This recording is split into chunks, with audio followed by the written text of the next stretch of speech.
I'm grateful for your presence here today. I'm grateful for all of those who participate both in front of the camera and behind the camera as we create our online service again today. I am in the middle of a series of sermons on our fifth principle. Our religious movement, to an extraordinary degree, was built upon and shaped by and influenced by the American experiment. And this connection is made very explicit by our fifth principle that affirms the right of conscience and the importance of the democratic process. On May the 13th, 1951, a local politician by the name of Ray Shute spoke before the assembled persons who would become the nucleus of this fellowship. He spoke at the occasion of the beginning of this fellowship.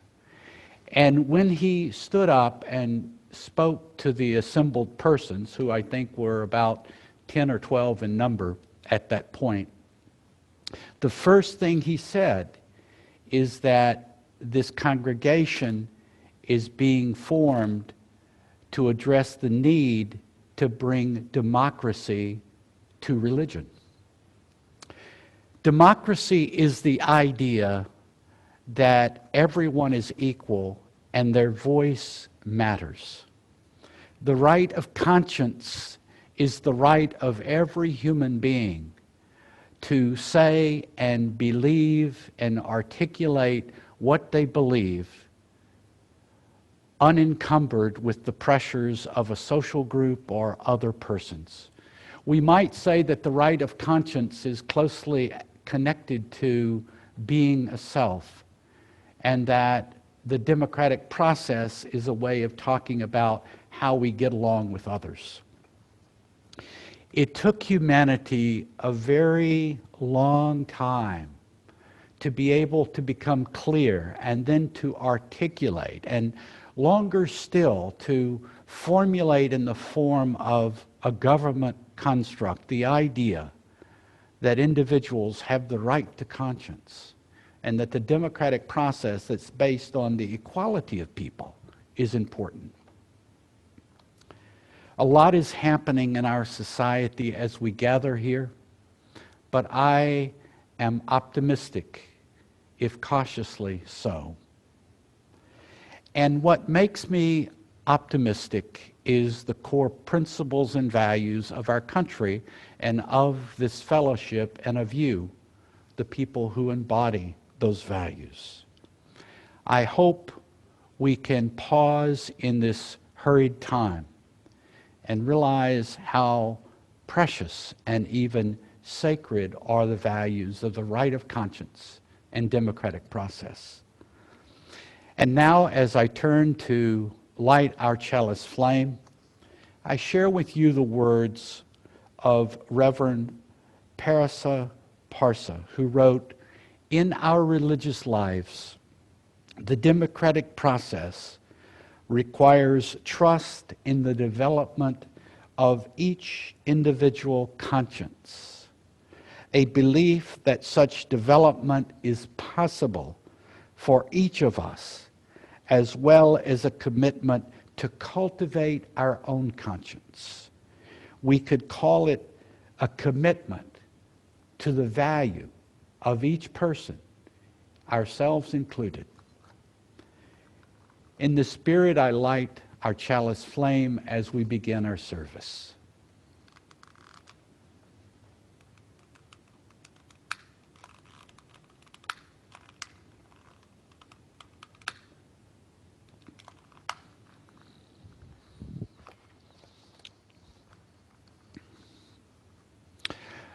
Thank you, Joy, for that beautiful story. Our country was founded on ideals. And through the years, they might have been honored in the breach more than in the practice, but they still stand across the years, beckoning us that we might, in our own time, bring about a more perfect realization of what these ideals aimed at. At the center of the vision was the attempt to ensure that individuals would have the opportunity to have life freely, unguardedly, that they would have liberty, and that they would be able to pursue well-being. Chief among the things our founders were concerned with was the threat, the ever-present threat of tyranny in myriad forms. John Adams spoke for all when he said the only maxim of a free government ought to be to trust no person living with power to endanger the public liberty. Human nature required protections against tyranny because it is part of human nature that we experience euphoria and a sense of enlargement of our sense of well-being and control if we believe that we are superior to others and if we are able to hold a position of control over other human beings. If individuals who might be without a vigorous sense of their own self-worth can find groups of people who instill in them the idea that they are superior as a group to another group, it elevates the sense of emotional well-being of that group who are so elevated. And we see this occurring throughout human history, is that certain individuals stand out in being able to arouse in others the myth of superiority. And sometimes this is based on hereditary power, as in the past, or money, as it is in our present age. Without a clear moral compass, human beings are vulnerable to fall into the trap of tyranny, either as being one or falling behind and following in every way a tyrant. The founders saw tyranny as the ultimate threat to their vision of what they hoped America would be. The Constitution of 1787 contained a glaring error. Although our government was lauded as this bastion of freedom and liberty, it allowed a tyranny within its bounds to persist, which was, of course, the evil institution of slavery. And though there were moral voices, Alexander Hamilton certainly being one, John Adams being another, though there were voices like these that stood opposed to slavery, those voices were overwhelmed by the southern states' persuasion and by other forces. And so for the sake of compromise, our government, conceived in liberty, also had within its breast this most evil institution of slavery and tolerance for its continuation. From that fatal flaw, infinite suffering has occurred. The Civil War brought these contradictions to a head. And in the aftermath of that bloody war, the 13th, 14th, and 15th Amendments were created. These amendments brought out what was implicit in the Constitution. The 13th Amendment prohibited slavery, but more broadly positioned the government as the defender of personal freedom of all citizens. The 14th Amendment made the government the defender of individual rights. The 15th Amendment reinforced the notion of true equality and firmly extended the right to vote, which was the guarantor of that equality. After this country nearly destroyed itself in the years 1861 to 1865, the contradictions that were implicit in the 1787 Constitution were resolved in principle. Please note the central importance of the right of conscience and the importance of the democratic process in these amendments. And while the tyranny of slavery was in principle dismissed, it lingered, and its spirits lingered. And we know that is true down to this day. Meanwhile, the virus of tyranny has taken new forms as human creativity has been enjoined with that human hubris that seeks tyranny, and has brought us now, right now, to the very edge of totalitarianism. The new form of tyranny, which has arisen in the last 30 years and has a particular potency and wide-ranging effect, is the power of unregulated, unrestricted, anonymous money flowing from huge moneyed interests and affecting every aspect of our society today. There's a backstory to this. In the 1970s, large anti-progressive and large corporate interests came together and were very worried. They were worried at the strides of the environmental movement.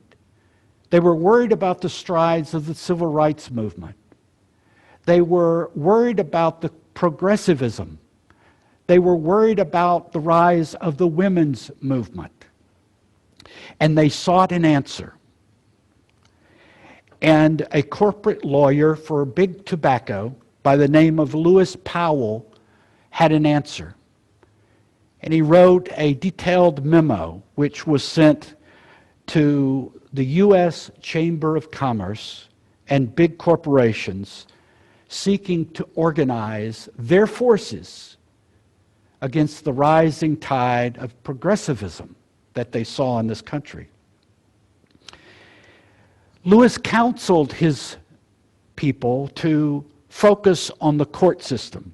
He wrote, "The most important instrument for social, economic, and political system change is the court system."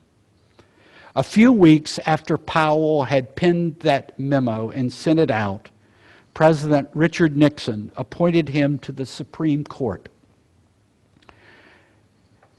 Their dream, after decades, is coming to full flower. Today, the Federalist Society picks judges. The Judicial Crisis Network funds political ads for those persons and for their confirmation. Meanwhile, the same sources of money anonymously are channeled into private organizations who hunt for plaintiffs to bring causes before the Supreme Court to advance the big donors' agenda, while other organizations, similarly funded, appear at the court by the dozens as friends of the court, quote unquote, to instruct corporate selected judges on how to rule. It all happens through hidden money and front groups. The goal is clear: to cement pro-corporate and partisan donors' interest in law by controlling our courts. Their dream has come true. We now live in a society in which there is a huge inequality between those who have wealth and those who don't, with an ever shrinking ability of those at the lower end of the spectrum to have a voice. And it is for those persons that the North Carolinian Reverend William Barber has stood up and said, we will not be forgotten. Democracy still lives in our land due to people like Reverend Barber and others. In a few weeks, their ultimate goal will have been reached. They will arrive at the mountain peak and have a Supreme Court which 6-3 will rule in every case in behalf of large corporate interests to the detriment of the average person and the majority of people in this country. This is the new face of tyranny.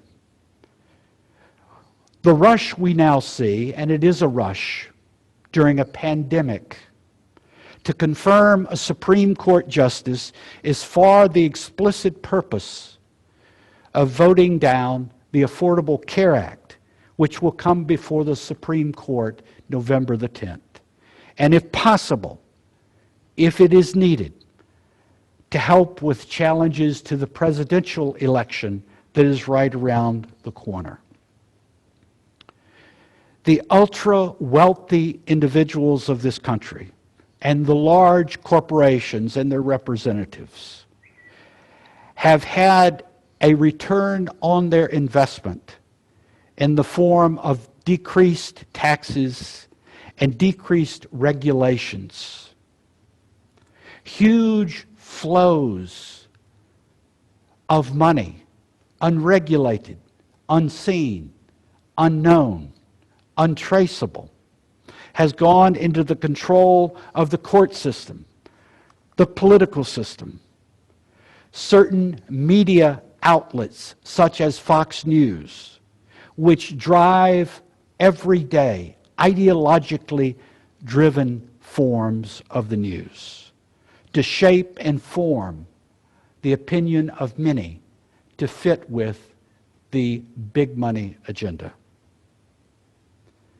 There is a simple goal behind all of these myriad activities: to create a world with fewer or no limitations upon corporate behavior and providing special conditions that allow for the growth of the wealth of the wealthy. This is precisely what we see happening around us now. A decline in democratic process, a rise in the power, the unrestricted power of the most moneyed powers in this country, have led to a decline in living standards. And we see that in statistics readily available to all of us. However, there are signs of hope, and I am hopeful. One sign of hope is the influx of women into politics.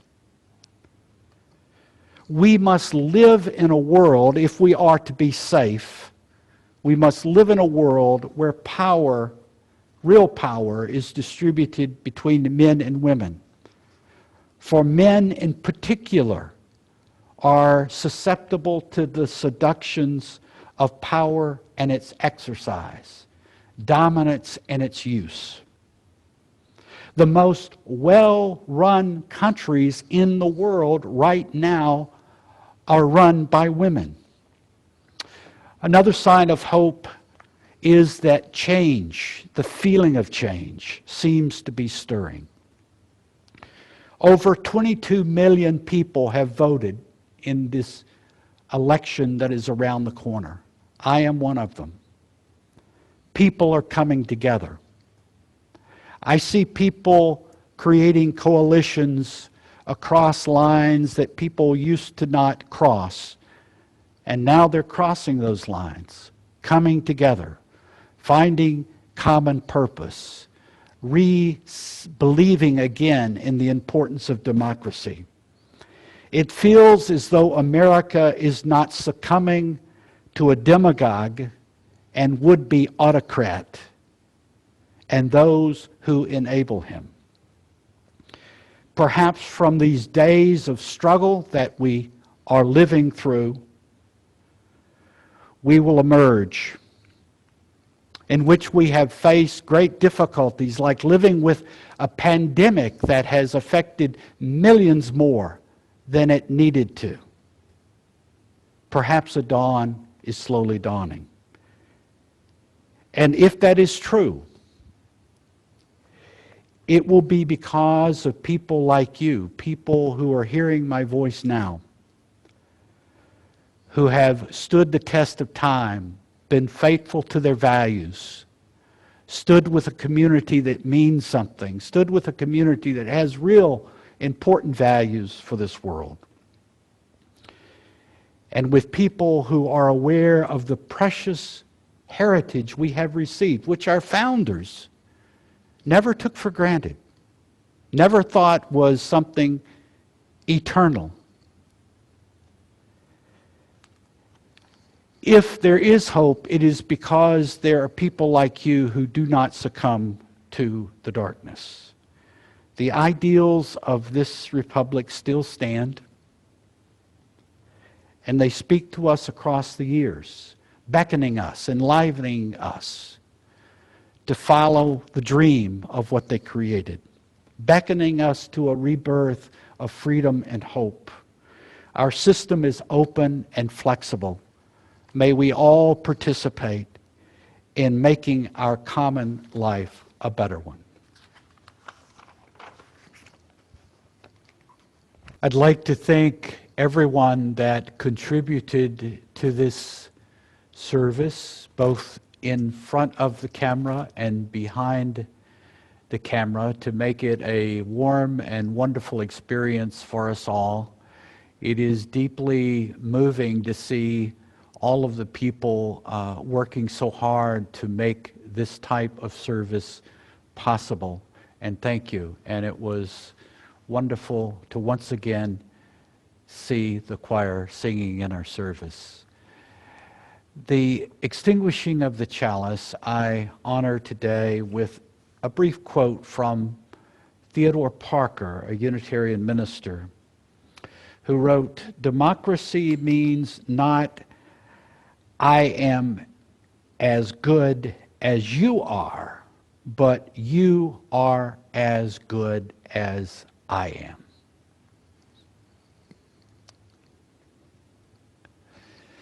My benediction comes in three brief parts. The first is a quote from Reverend Dr. Martin Luther King, who paraphrased very artfully a statement from Theodore Parker, the Unitarian minister. King said, "The arc of the moral universe is long, but it bends towards justice." And it was Theodore Parker, from which this phrase was derived, who said, who lived and worked in the early 1800s, who said, "I do not pretend to understand the moral universe. The arc is a long one. My eye reaches but little way. I cannot calculate the curve and complete the figure by my experience of sight, but I can divine it by conscience. And from where I see, I am sure it bends towards justice." And former President Barack Obama, taking this quote from King that was borrowed from Theodore Parker, added a little bit more that I close my benediction with. He wrote, "The arc of the universe may bend towards justice, but it doesn't bend on its own. We have to help it bend." Amen.